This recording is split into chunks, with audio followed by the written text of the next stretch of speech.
নমস্কার বন্ধুরা, রান্নাঘরে রেখা চ্যানেলে সবাইকে স্বাগত। আশা করছি তোমরা সবাই খুব ভালো আছো। বন্ধুরা, খুব সহজ পদ্ধতিতে টক দই, ইস্ট, বেকিং পাউডার বা সোডা ছাড়াই নরম তুলতুলে নান রুটির রেসিপি আজকে তোমাদের সাথে শেয়ার করছি। প্রথম থেকে শেষ পর্যন্ত ভিডিওটা তোমরা দেখতে থাকো, আশা করছি তোমাদের ভালো লাগবে। চলো রেসিপিটা শুরু করা যাক। তো এই রেসিপির জন্য লাগছে ময়দা। তো এখানে আমি একটা বড় পাত্রের মধ্যে প্রথমে 1 বাটি ময়দা দিয়ে দিলাম। তো আবারও 1 বাটি ময়দা ওই পাত্রের মধ্যে ঢেলে দিলাম। তো মোট এখানে আমি 2.5 বাটি ময়দা দিলাম। তো তোমরা যদি বেশি বানাতে চাও তো বেশি ব্যবহার করতে পারো। তারপর দিয়ে দিলাম স্বাদ মতো নুন আর দিয়ে দিলাম 2 চামচ চিনি।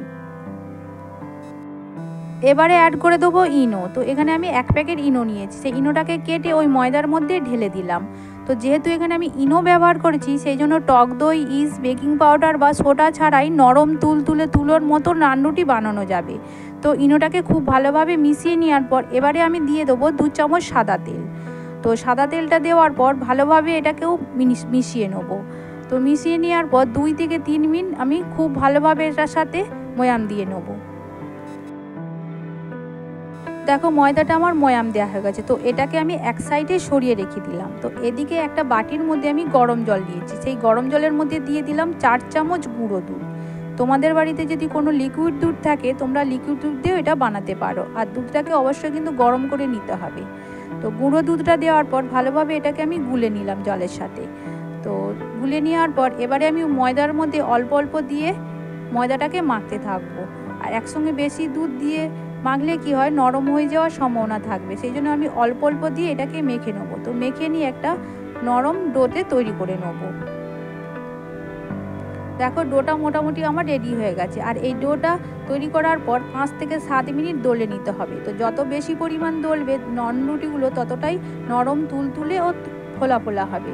আর এই রকম দেখো নরম থাকবে, সেই রকম অবস্থায় ডোটাকে তৈরি করে নিলাম। তো এবারে ডোটা তৈরি করে নেওয়ার পর আমি লেচিগুলোকে কেটে নেব। তো রুটির থেকে একটু বড় মোটা মোটা করে লেচিগুলোকে কেটে নিতে হবে। এখানে যেহেতু আমি ইনো ব্যবহার করেছি, সেই জন্য ময়দাটা মেখে রেস্টে রাখার প্রয়োজন হয় না।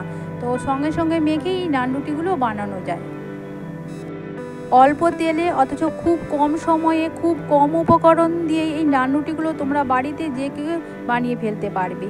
আর এগুলো যদি খাবার তোমাদের মন চায়, তোমরা হোটেল বা দোকানে না গিয়ে বাড়িতেই অনায়াসেই তোমরা বানিয়ে খেতে পারবে। তো 2.5 বাটি ময়দাতে মোটামুটি আমার 7টা লেচি হয়েছে।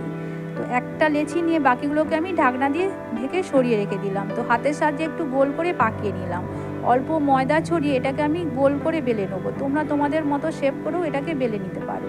তো রুটির মতো করে আমি গোল করে বেলে নেবো। তো রুটির মতো অত পাতলা নয় আর অত বড়ও নয়, তো তার থেকে ছোট সাইজ করে এই নান রুটিগুলো বেলতে হবে।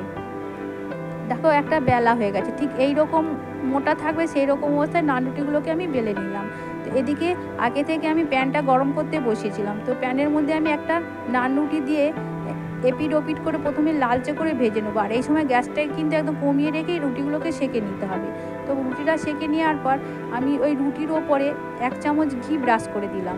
তো এক পিঠ ব্রাশ করে দেওয়ার পর উল্টে দিয়ে আবারও অন্য পিঠটা আমি ঘি বুলিয়ে এইরকম ব্রাশ করে দিলাম। তো এপিট ওপিট করে আমি এই ঘিটা দিয়ে ভেজে নেব। তোমাদের বাড়িতে যদি বাটার থেকে তোমরা বাটার বা তেলও ব্যবহার করতে পারো। তো বাটার বা ঘি দিয়ে ভাজলে ঘি আর টেস্টটা ভালো হয়। দেখো নান রুটিগুলো কতটা ফোলা ফোলা হয়েছে। তো প্রথমে আমার একটা ভাজা হয়ে গেছে। তো এবারে আবারও একটা আমি প্যানের মধ্যে দিয়ে দিলাম। তো এপিট ওপিট করে প্রথমে আমি হালকা আঁচে এটাকে সেঁকে নেব। তো হালকা লালচে ভাজা হয়ে গেলে আমি 1 চামচ করে ঘি ওর ওপরে বুলিয়ে ব্রাশ করে দেবো। তো ব্রাশ করে দেওয়ার পর সেটাকেও আবার এপিট ওপিট করে লালচে করে ভেজে নেবো। দেখো নান রুটিগুলো কতটা মানে ফোলা ফোলা হবে, তোমরা দেখে তো বুঝতেই পারছো।